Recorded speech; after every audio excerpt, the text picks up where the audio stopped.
What's going on, everybody? It's the FF Mediators. I'm joined by Coach. My name's Matt. Today, we're going to do a heat check on Kyle Pitts, tight end for the Atlanta Falcons, who's put together 4 straight games of double-digit points.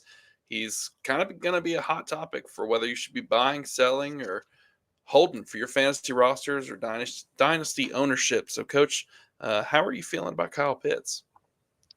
Look, Kyle Pitts has played incredibly well the last few weeks. Kyle Pitts is eighth in tight end targets, I believe, on the season. I believe that's a product of Kirk Cousins and how well Kirk Cousins has played. Not just that, how much Kirk Cousins has thrown the ball. He has like 185 completions, something like that. I am a big believer in that we need to sell high on Kyle Pitts right now. Like, I think now is the time. Kyle Pitts will get more return now than he's going to get later on. I think you can possibly get a something like a Ferguson and a second for Kyle Pitts in Dynasty. If I'm in redraft, I might even look at selling Kyle Pitts for Mark Andrews and a plus, something coming back like that for me. What are you thinking, Matt? I mean, there's definitely a lot of recency bias with Kyle Pitts. I mean, like I said, 4 straight games, double-digit points, so you can chase that. I do think there's some merit to it.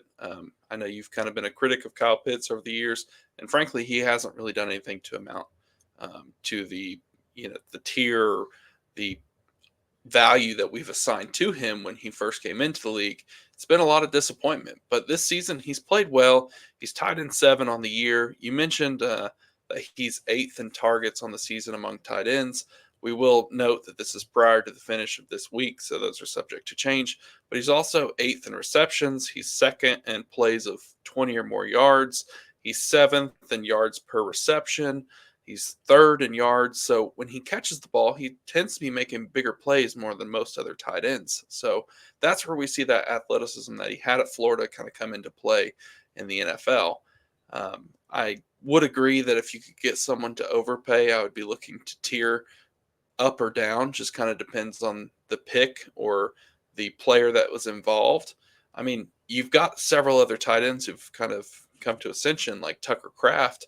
I think there's a world where you could move down from Pitts to Tucker Kraft and net something. Now, it's going to be tough after the day you had today, but I would be fine with that. But if it's not going to be a tight end coming back my way, I'm probably not moving Kyle Pitts because he's still so young. I mean, he's only 24 years old. It's his 3rd year in the NFL, so he's still growing, still getting more comfortable in the offense. And he's got Kirk Cousins, who, like you said, is slinging the ball. Yeah, I mean, today is the day to move Kyle Pitts if you want to move him. I mean, he went off today. I mean, he looks the part. There are times when he looks like the best tight end in the NFL, and there are times where he looks lost. He's tied for 3rd on the team in targets. Him and Ray McLeod, I believe, have the same number of targets. Um, but the Falcons are throwing the heck out of the ball. I mean, the ball is in the air constantly, and Kirk Cousins is playing out of his mind. I just think right now is a great time to tear down off of Kyle Pitts if you can. Yeah, I mean, he's tied in 5 over on Keep Trade Cut, so I think you could use that to your advantage. I'd probably put him around somewhere tied in 5, but I would definitely be open to, like I said, moving down to someone like Tucker Kraft. You mentioned Mark Andrews earlier, who I think would be an interesting player to go get. But if I'm in a dynasty league and I need a tight end, I would be thinking about buying him because he might be reaching that value that we thought he was going to have before. I could see that. I mean, that makes sense to me. I mean, the tight end market has been extremely volatile. I mean, look at Laporta this year. Everybody was so high on him, and now he's like tight end 15 or something, somewhere around in there. So, like, I mean, it has been volatile, and Pitts is playing really well. I mean, you can certainly buy the age, but now I think it's a time where you can use his youth to get something along with him. You know what I mean? That's just how I'm thinking. Yeah, hey, I can't blame you. I mean, the only thing we will add, or I will add, is if you are playing in some sort of tight end premium league, does that change anything for your analysis, coach? Whether you're getting a point 0.5 or a 0.75 bump per catch for tight ends? I mean, yeah, possibly. I mean, he's still eighth in targets, so there are guys you could lean to around him. For instance, like it still surprises me a little bit that Dalton Kincaid has more targets than him and Zach Ertz. So I mean, a tight end premium does matter in that, but there's 12 guys in there between 36 and 65. So, all those are kind of the same. All right. Well, I think for me, if it's a tight end premium and if it's anything more than a 0.5, I'm going to be holding and either buying because, like you said, he's involved. He's got the targets, and Atlanta's throwing the ball like crazy. So if there's one injury, then one would think that his volume could go up. So I might chase that volume if I'm in that situation. But unfortunately, I don't have too many shares of Kyle Pitts, so I don't really have a lot of opportunities here to deal with this problem. But with that being Okay, so said, I think I've that's got a question for you, Matt. okay. I've got a question for you. You ready? Yeah. Okay, let's rank these tight ends. Cade Otton, Kyle Pitts, and let's see here, Dalton Kincaid. Rest of the season. Yep, rest of the season. Who would you like to have the most?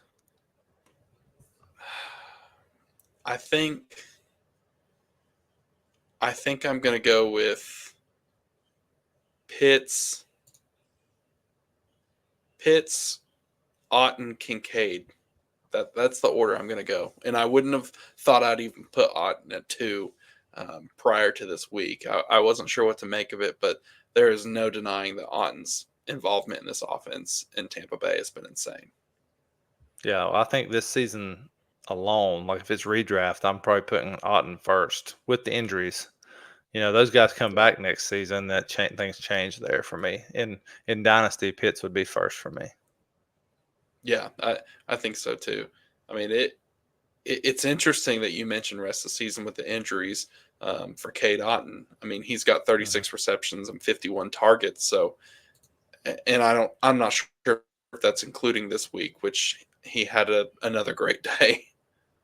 9 catches, I believe. Yeah, that's great production out of the tight end, especially in an offense like you said that's just going to keep throwing the ball.